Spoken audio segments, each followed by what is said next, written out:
They say heartbreak makes you stronger. But they never tell you that strength doesn't come from fighting. It comes from rebuilding, piece by piece, when no one's watching. Mira used to believe love was about devotion, giving, surrendering, shaping herself to fit the outline of someone else's happiness. For years, she was Dylan's shadow, smiling when he smiled, shrinking when he frowned. He told her love meant sacrifice. And she believed him, until she realized she had sacrificed everything, except herself. When it finally ended, Mira didn't cry.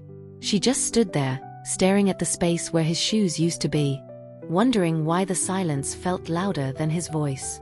She left the city soon after, drove until the noise faded, until she found herself by a lake that didn't ask for anything.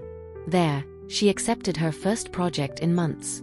To design a small house for a retired teacher who wanted a place that feels like peace. The irony made her laugh. She hadn't felt peace in years. The lake had a stillness that felt like a mirror, calm on the surface, but deep enough to swallow every reflection. Every morning, Mira would sit on the unfinished porch, sketching the house. Her hands moved, but her heart lagged behind, heavy, hesitant. She wasn't sure what she was building anymore, a home or a distraction. That's when she met Roy. He wasn't anyone special at first glance. A freelance photographer capturing the mist over the water, wearing an old jacket and the kind of smile that didn't try too hard. He didn't ask questions, didn't pry, just nodded politely, like someone who understood the value of silence. But Roy had a quiet way of seeing things. Not just through his camera, but through the way he looked at the world. One afternoon, he noticed Mira staring at the skeletal frame of the house. He simply said, "You know, even ruins can be beautiful, if you know what you're looking at." It wasn't advice. It was observation, the kind that slips under your skin and stays there. Days turned into weeks. Roy would stop by sometimes, bringing her coffee or a few printed photos from his shoots. He never mentioned Dylan, never tried to fix her. Instead, he asked about her designs.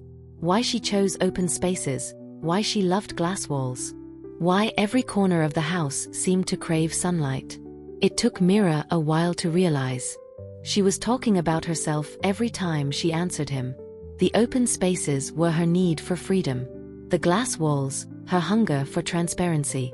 The sunlight, her quiet wish to feel warm again. Roy never called her broken. He treated her like a structure still under construction. Messy, but full of potential. And slowly, almost imperceptibly, Mira began to build again. She started sketching at night, redesigning parts of the house she'd once rushed through. Each line she drew was a confession, a mistake, a lesson, a piece of her returning. It was as if the house became her reflection, fragile yet firm, simple yet strong. By the time the project neared completion, the lake had become her quiet companion, and Roy, her quiet constant.